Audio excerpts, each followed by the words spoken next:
All right, everyone, now we have something very important that's kind of going under the radar. I wonder why the corporate media is not reporting on this one, and that's that several individuals in Congress, I would consider them authoritative sources, just like big tech and the corporate media should. Some of these people are like never Trumpers half the time.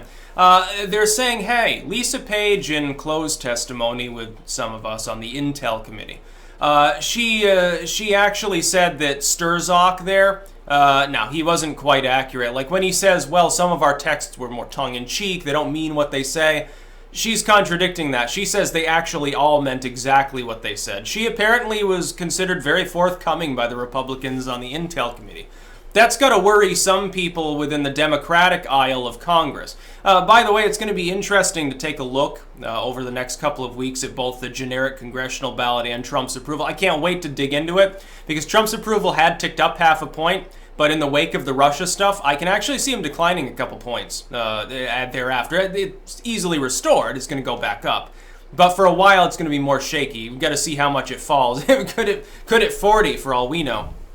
Now, Lisa Page, you've got to remember, was sort of the beau of Strzok. They were dating, doing the thing, I guess, and texting back and forth about how much they hated Trump and how the FBI was going to stop him and stuff. He says, well, that's just banter. It's more like, hey, we don't believe he's going to win because we think Clinton is going to win. There's no dirty dealings here. We're just remarking on the fact that he will be stopped because he's crooked.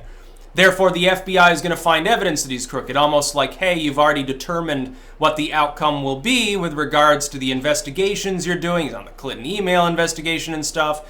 You already understand that Clinton will get off, and you think that causes Trump to lose. Lisa Page, however, apparently has said, being paraphrased, no, that's not actually true. So in other words, Strzok lied to Congress. Hold him in contempt then.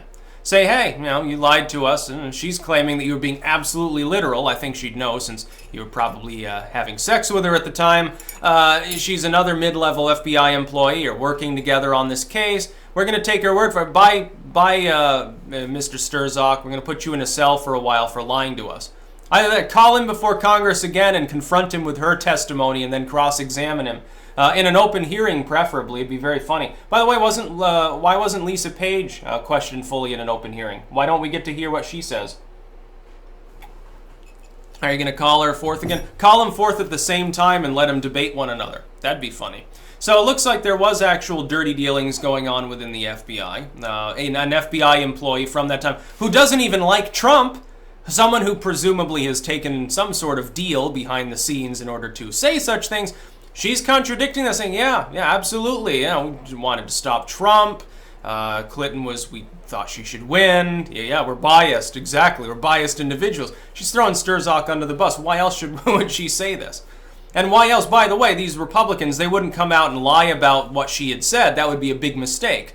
Because then if she truly does hate Trump and she hasn't taken some sort of deal and didn't say it, she'd come and say, hey, no, I didn't say that. You're lying about what I said. Put me in an open testimony and let me, reiterate what I actually said. They'd be blown out of the water.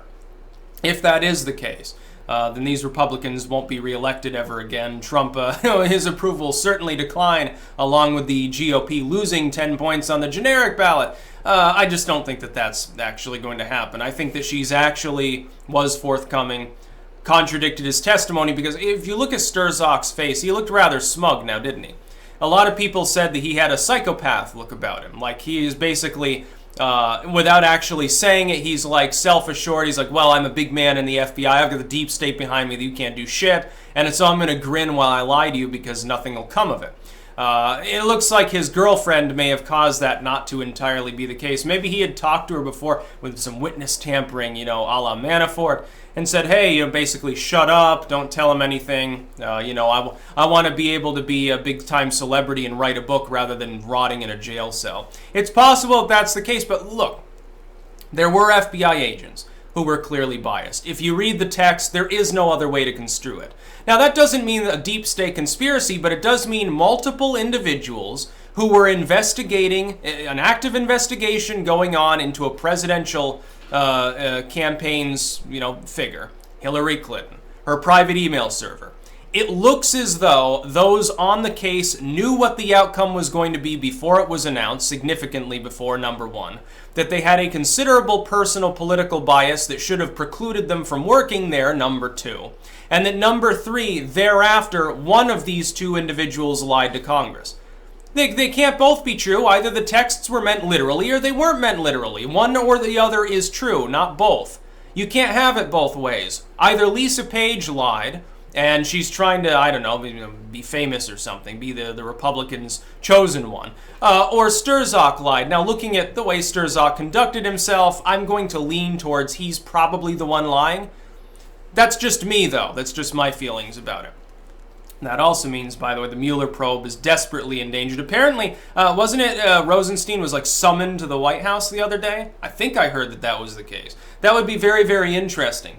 You've got some weird shit going on, and much of it is happening behind closed doors. The Republicans and Democrats largely have both closed ranks.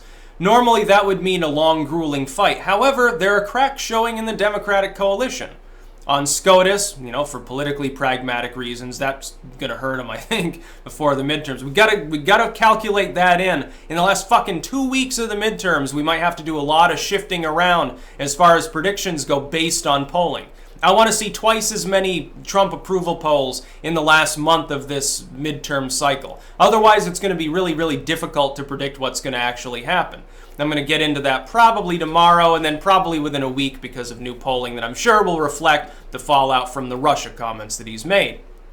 As far as the Mueller probe, that could be endangered. Rosenstein's job can be endangered. Gowdy tabled the idea of impeaching him. That's all well and good, but it doesn't really matter. I think for Rosenstein, maybe the damage has already been done. And for Lisa Page to come out and apparently in closed testimony say, yeah, Strzok essentially is completely fucking lying to Congress, that's going to be really difficult for him to get around. I think you haven't seen the last of either of these two and their interplay with current politics.